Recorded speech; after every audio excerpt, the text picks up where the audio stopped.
Hey guys, it's Strutter, December 13th, 2017 today. And just a warning that if you're only watching this video in the hopes that it is about silver, Bitcoin, the economy, or some of the other topics that I normally cover, then just back out now. I just wanted to save you some time because this is not about that. And have a great day. But to everybody else, this video still may not be for you. Yeah, it's a little different.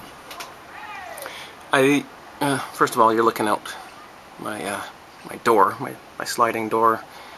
I live in an apartment in the Vancouver area, and I'm lucky enough to be able to watch the sun set in the west, of course, out over the water. I get a little glimpse of the water too, even from where I live, so that's pretty amazing. You won't see it here, obviously, but you can see the silhouette of some of my garden tools that are optimistically sitting out there on the patio for the spring in the hopes that I'm going to have some kind of a garden bed or something out there, and I think I am. But, I've been, as you know, or may not know, I was homeless for a lot of 2017. Went through some hard times. Some interesting times, some character building times, some wisdom building times, and well, I don't know, I asked some of the bigger questions that I don't often ask, like what are we, who are we, where are we, why are we, what's going on here, what is reality? Is reality even real? I think a lot of people have been asking similar questions over the past few years. It's a little philosophical, it's a little out there, but these kind of questions are important to ask at some point. Who are we? What are we doing? What's the plan here? Some of the bigger questions. So yeah, I don't talk about that stuff on this channel a lot, but it's not that I don't think about it, and it's not that I don't look into that and research it and read about it, but a lot of it is just my own thoughts.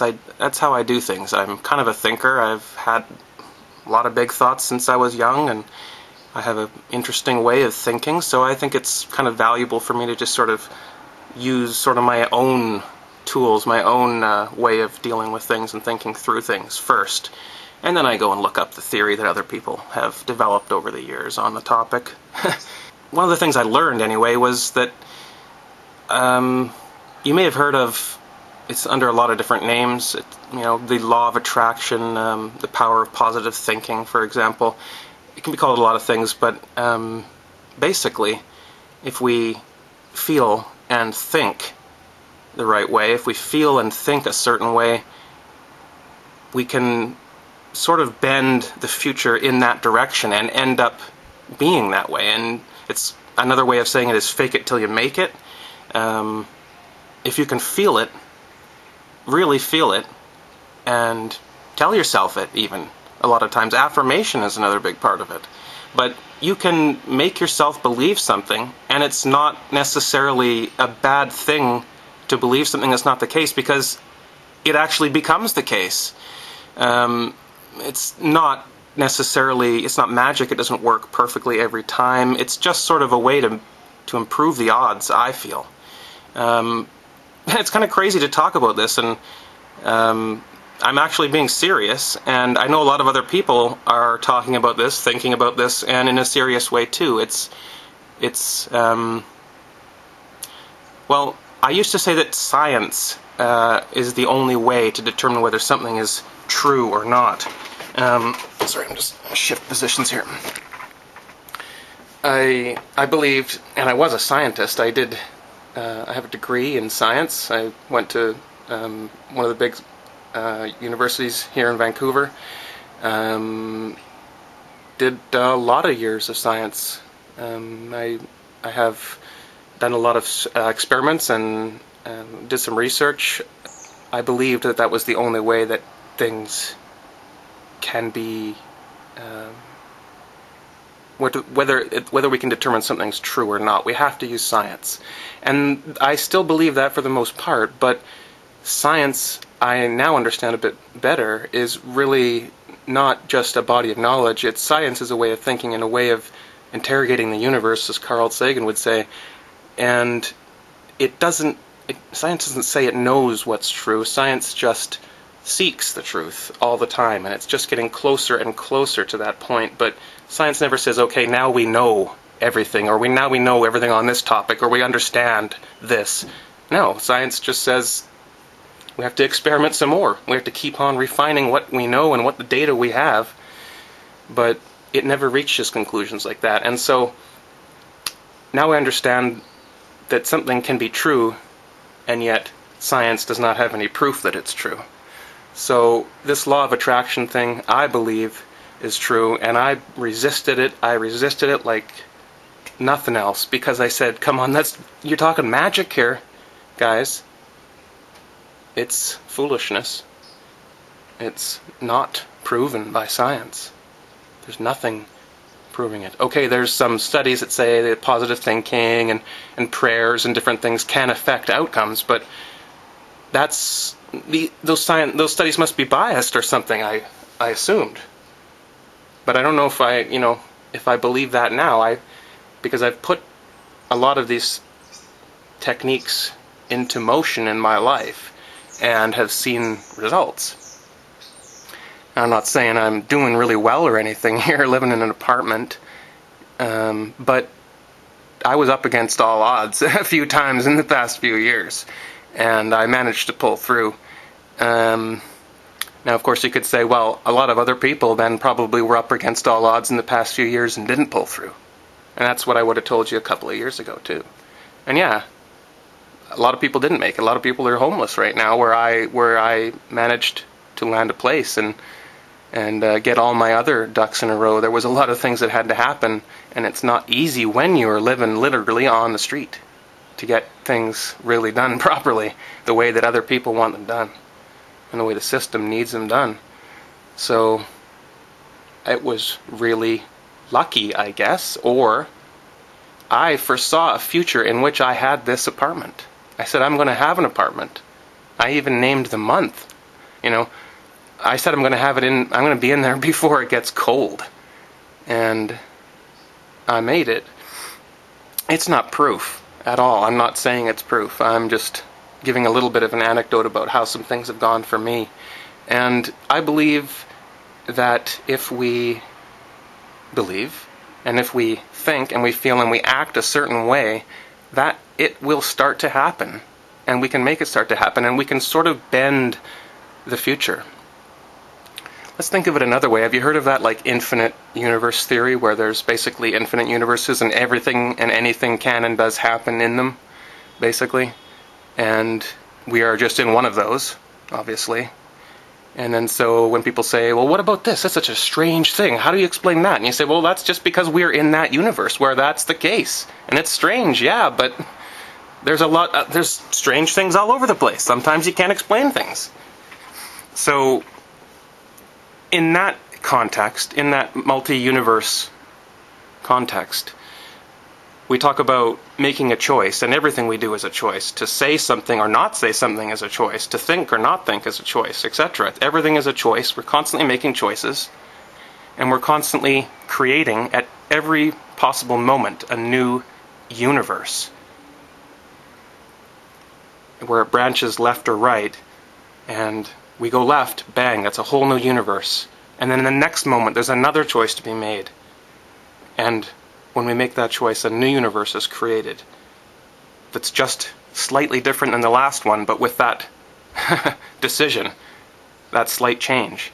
And in that way, everything will, can, and does happen.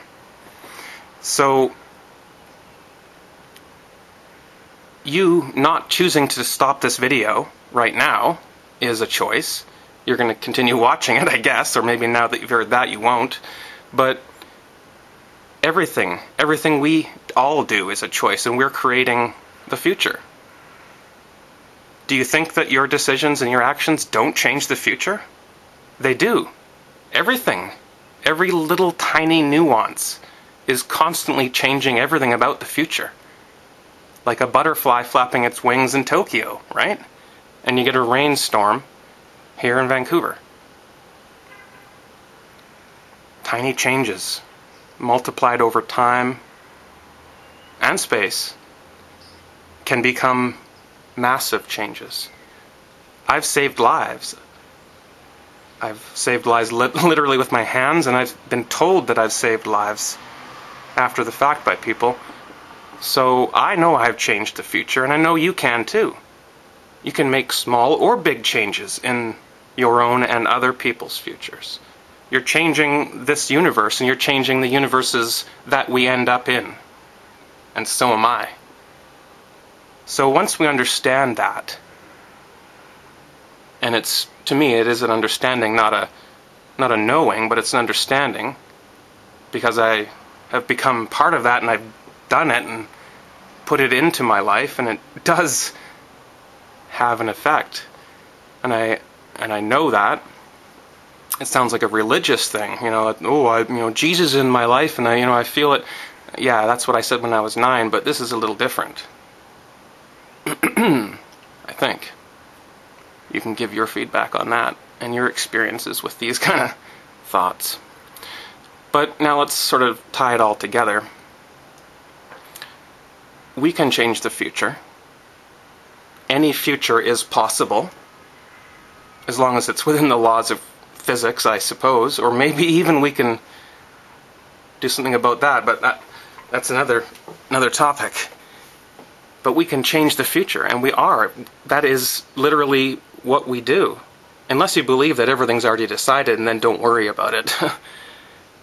Right? But I don't know. If everything's not already decided, I guess we're going to have to, I'm going to assume that that's the case here. And that things can be changed, or at least I can end up in different universes by making decisions, making changes to space, matter, time, energy. And I know I'm making changes, and they are rippling down through history. Here's an example. I have made lots of friends through the Drudder channel over the years, and one of them was Mike Maloney and some of Mike Maloney's employees, including a cool guy named Dan. Dan and I only chat once a year or so now, but we used to talk quite a bit. And Dan believes in this, by the way. Dan actually tried to get me into it, and I said, not for me. That was a few years ago. Sorry, Dan. Thank you. And me and Dan used to talk a lot, and he was just getting into some of the topics that I had been in, and this channel had been into for a while, and he was hungry, and he was learning, and he learned some things from me. I learned some things from him as well, absolutely. And I'm just saying that he learned some things from me. Now, Mike Maloney and he became even closer than they were then. They continued to work together and have become extremely close. And Mike's documentary series, The Hidden Secrets of Money, contains some words of mine echoing through Dan and into Mike, because that's, I guess, called conscious co-creation, I guess you could call it. It's we created something together, or maybe unconscious co-creation, without even really meaning to.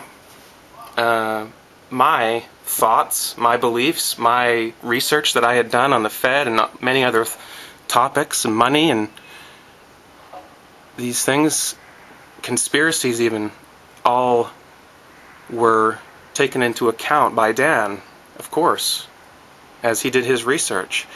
And as Mike did his research on these topics, through Dan and with Dan, they learned, and Mike learned some of the things that I had learned as well, in the same way that I had learned them, or the way that I had framed them, and I can hear that coming through in that documentary series, especially episode 4, which ended up being the biggest episode and is being shown in college classes and stuff like that. So I think it's amazing how we can, in small ways even, just affect millions of people.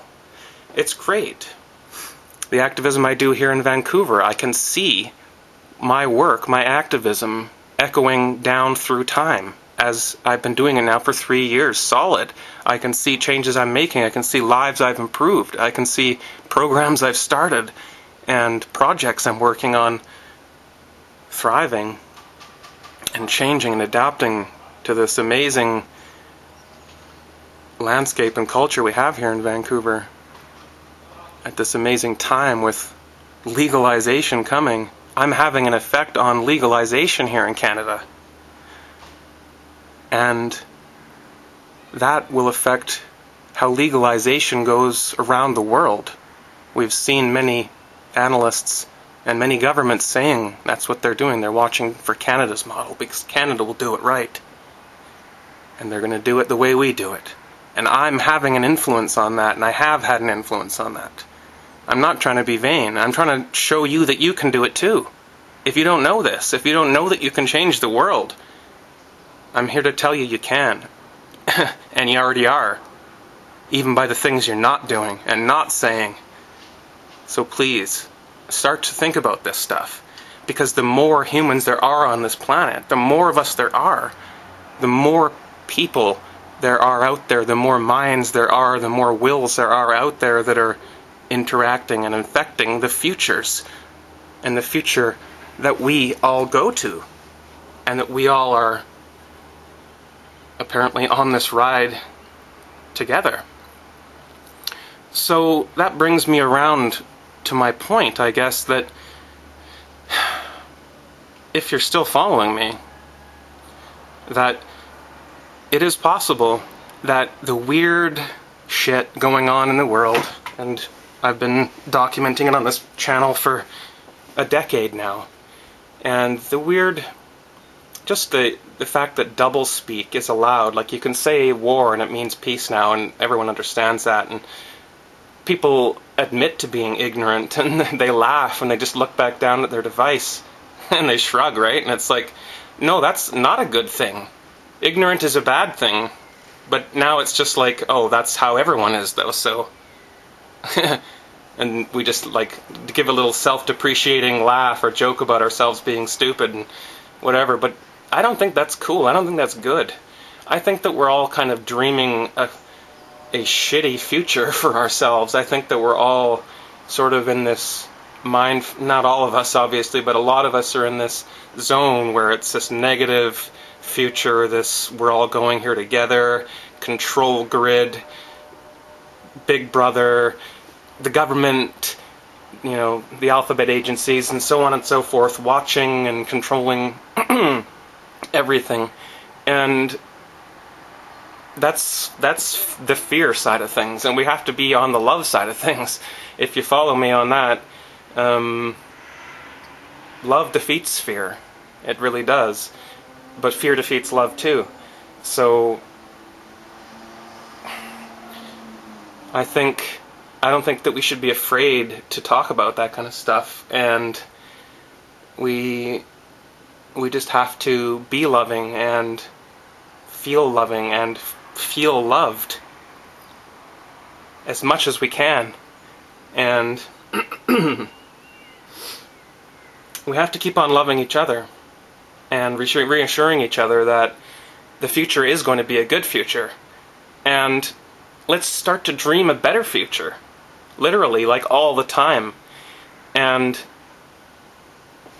to get back to why the world is fucked up the way it is now, I think that some nefarious forces, if you want to say, exist. I think there are some people, some companies, some governments, some religions, some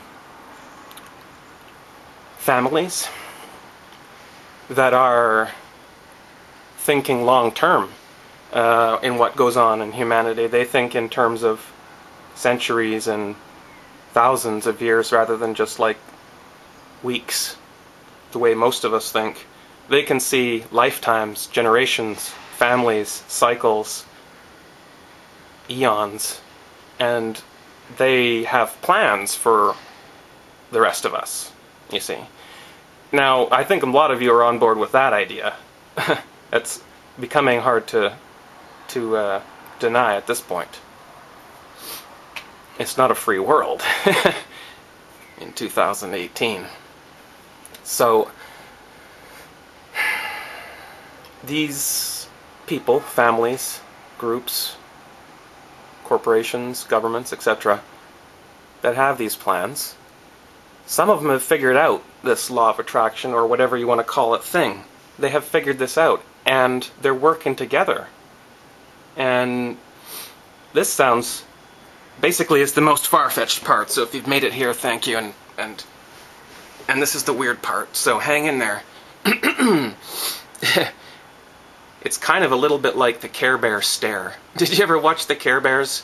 They have a pattern in their stomach, and they can aim it at their enemies, and if they all work together, they can solve a problem or defeat the enemy or turn someone from fear into love or whatever. It's kind of a weird show from the 80s. I watched growing up, but it's kind of like that.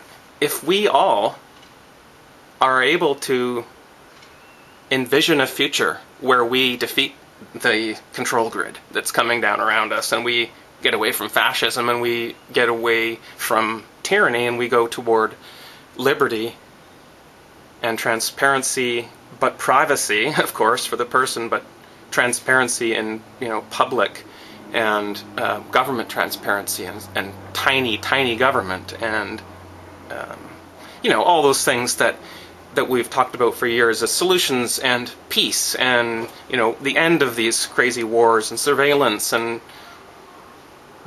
all that stuff. We can envision it, and it can be real. Because what we're doing now is, most of us are just letting other people envision the future and decide and shape the future with these techniques. A lot of us don't even think they're real. A lot of us just think, oh, I don't have any power, I can't do anything from here, in my little whatever apartment in the middle of nowhere. But you can. You can actually envision a better future and make it happen. It is true. I believe it now. I do believe that. And I think if we all do it, and we all have a similar vision of the future, we will more or less go in that direction and go toward that kind of a world. And it really does take that belief that it is true, and it can happen. Because it can. So if you don't believe it, please stop that now. Because you're actually changing the future by not believing it. In my opinion, at least in my research, in my experience, that is the case. So, okay, that was weird, right? But that's about it. If you got through that part, that's about it. We can change how the future goes from this point. We always have had that power, but we didn't know it. And that was why they didn't want us to get the internet. And that's why they don't want us, the free flow of ideas. Because this is what's coming out of it. It's this idea that we can, as a collective consciousness, a collective energy of humans, and hell, other sentient beings, if we can find them, that will join in. If we can all believe and start to envision and talk about a future that's glorious and amazing and free for us all, we will actually go there. It will be the way that we go. That will be the future that we go to, because all possibilities are out there. Some are a little bit less possible than others, but I say we take that route. I say we dream big. Let's not start dreaming, well, we're going into that control grid, but maybe someday we'll be able to snap out of it and break free as a human race again. What? Why? We're overrunning this planet with garbage.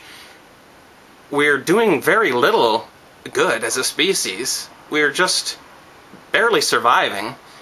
It's time to really do something different. And I think we can really start it by all pointing our, I don't even know what to call it, but in the same direction, and activating that belief, that feeling, that idea that we're going toward that better future together. And that's why they've been scared of us getting together online. Because now we can talk about what that future is, sort of design it together, and I think we basically know now what it's going to be like, and now start to work toward it. So that's where I am with that thought for now. I know it's not the kind of stuff I normally talk about, but I'm at the point in my life where it's like, what do I have to lose? I want to get to the future where I get to give a big hug to my 2 boys and undo all the time that's passed since the last time that I hugged them. Somehow. Because I know I can't change the past. I can't even change right now. But I can start to change every single moment that comes from now. And I have. And I will. It's powerful. I will get there. I will get to my personal goals, I think. I'm going to. Nothing's going to stop me. If I die, I guess that's it, but until then, I haven't failed. That future is still a reality. So, our collective future can be a reality too. Where are we going? Where do we want to be?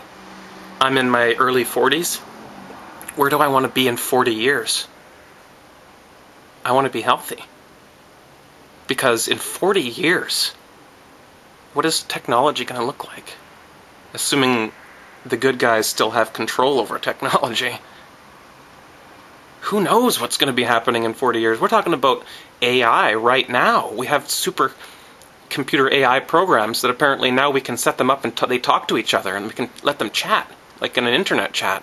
And once we've done that, they can chat so fast that we just set them up chatting, and overnight we come back the next day and they've developed entire relationships, divorces, they've constructed entire governments, rules for each other, and they've had wars.